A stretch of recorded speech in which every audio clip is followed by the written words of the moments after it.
So now to start the auction, we're going to go ahead and make our asset transfer. So we want to transfer the asset we just created from our creator address to the address of the application. So to get that, we can go app client.app_adder, specify the index of the asset that we're transferring to be equal to our ASA, our amount equals 1, and our suggested parameters is simply going to be the SP object that we got from get suggested params. And then, of course, signing it from our creator account. Now let's reform the asset transfer transaction. Again, the reason we need to do this is because in our start auction, we always have to atomically group it with an AXfer. That's one of the arguments. So we can see here that we formed this AXfer. Then we're going to call start auction, and our AXfer argument is this transaction that we formed. So our application client will automatically see that, hey, this AXfer argument is a transaction. Whenever we call start auction, also send this transaction as well. And then we're going to define our two other arguments. Our starting price is going to be 10,000 micro algo, and our length, we'll just call it 36,000 seconds. Again, our length doesn't matter too much because we've commented out our length logic for testing purposes. But once we get that functionality for overriding our timestamps, then we can enable that logic and then properly test that as well. Okay, so now at this point, the auction is started and we're ready to send bids. So let's go ahead and create or get a new account for sending our bid. So we're going to call it first bidder. We're going to form a pay transaction coming from our first bidder to the app address, and our amount is going to be 20,000. So our starting amount was 10,000. Our bid amount is going to be 20,000, and then passing in our suggested params here. And we're signing it with the first bidder. And then we're going to call our bid function, passing in that pay transaction, passing in our in address for previous bidder. Since we know that this is the first bidder, we can just pass in first bidder address. Realistically, we could pass in any address we want here because we know this is going to get used. Because if you remember, in our bid function, we only use that account if there's an account set in our highest bidder function, but there isn't, so that's okay. And then sign it with our first bidder. So what we've done here is form a first bid transaction of 20,000 micro algo, which indeed is more than our starting amount, and call their bid function, passed in that pay transaction, and then signed it with the first bidder signer. And then we're going to do a very similar thing for our second bid. So we're going to go ahead and get a new second bidder, our first bidder amount, and which is going to be, we're going to be getting from global state. So we're getting our second bidder from our accounts array. We're just popping that off. And then we're also going to make sure that we create a new suggest params object with double min fee. And then here we can see our first time actually interacting with our global state. So in order to get global state with Beaker, we simply call app client.account info, and we can get first bidder. Oh, sorry. I was wrong. We're not reading from global state here. What this is doing is we're getting the current balance of the first bidder account. So my mistake, we're not reading from global state just yet. What we're doing here is saving the first bidder balance, and we're going to be using this later in our test to make that first bidder actually got their bid back. But what we can see here is we're calling our app client.client, which is an algo D client, as we can see here, calling .account info and getting the account information for our first bidder and getting the amount, which is how much algo they have in their account. And we're going to be saving that in a global variable. And then we can go ahead and continue on and make our second bid. So we're going to form a payment transaction, much like before, except this time it's coming from second bidder. And this time we're increasing the amount from 20,000 to 30,000. And then sending the bid call just like before. except this time we have to make sure that our previous bidder is equal to our first bidder address because we won't expect this bid function to return the bid to the first bidder. We pass in our signer, signify how it's signed.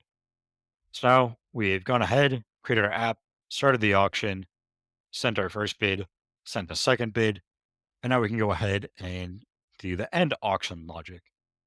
So we have, actually don't use this, I don't think. I don't have that logic anymore, so we can go ahead and get rid of that. That was leftover code from previous version.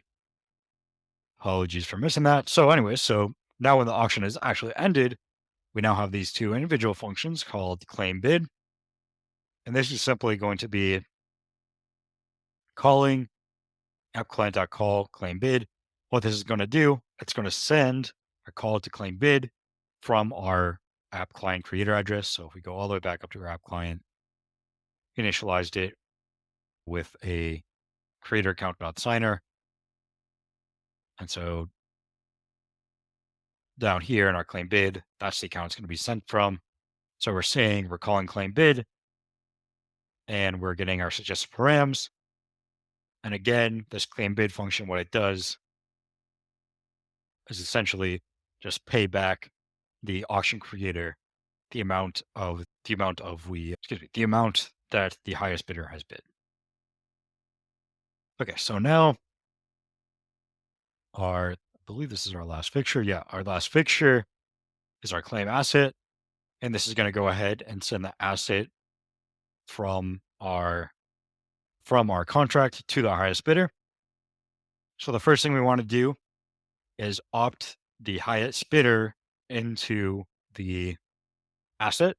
Now, again, in your front end, what we commonly see auctions do is make this a requirement ahead of time. So then the auction can just, in the dApp's backend, can automatically send this transaction as soon as it's over. So the end user doesn't have to do anything. But in this case, we're just going to be calling it directly from the second bidder.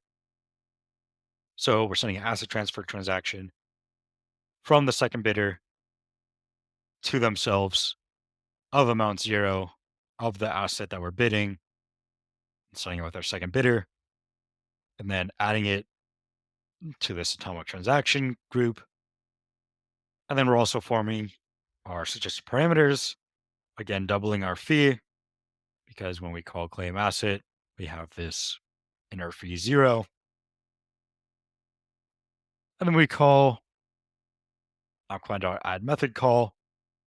Basically say we want to add our claim asset, and we're going to be passing in our asset as the ASA here. Our asset creator is going to be the creator account address, and then passing in our suggested param sender and signer as usual, and then call ATC execute to actually execute the transaction. So now at this point, all these functions, what they basically do is create our app and then go through all these different functions and call them, doing bid twice, once so we can test the first bid functionality, then a second time to test the second bid functionality. And any bid after the second bid is expected to work the same as the second bid. So that's why we only have 2 bids rather than more. So we have our fixture set. So now we can go down into our actual tests. And what we're doing is we can group these tests using Pytest marks. So I mark all my create tests using Pytest mark create. And every test must start with a test underscore. And first, we're going to be testing that when we create the app, that our highest bidder is 0. So if I go ahead and run this test, I'll go ahead and make sure that our highest bidder is equal to 0, or is equal to an empty string. If I were to go ahead and change this, run this just to show you what a failed test will look like, you'll see that we are running against an assertion error, right? Our assert empty string. So that is this line right here, this empty string. is not equal to that we put here. So that's what a failed transaction or failed test will look like. Let me fix that. Go ahead and run this again. So now we can see that. And then we're also verifying all of our other states. So we're verifying split is equal, auction end is equal. And I just noticed I also forgot to do ASA and ASA amount. After this session, what I'm going to recommend is for some extra homework, if you want to do some extra things between now and tomorrow, is to add more test cases to this. And so one of the things you can do is create additional test cases to test the ASA and ASA amount, make sure they're initialized properly. So continuing on here, we have our test opt-in. The one test we're doing here is we're making sure that the length of our app address assets, so how many assets our application is opted into, is equal to 1. So we're calling appclient.client. Again, this is algod client, calling dot account info, getting the account info for our application, then seeing how many assets it holds. And we expect this to be 1.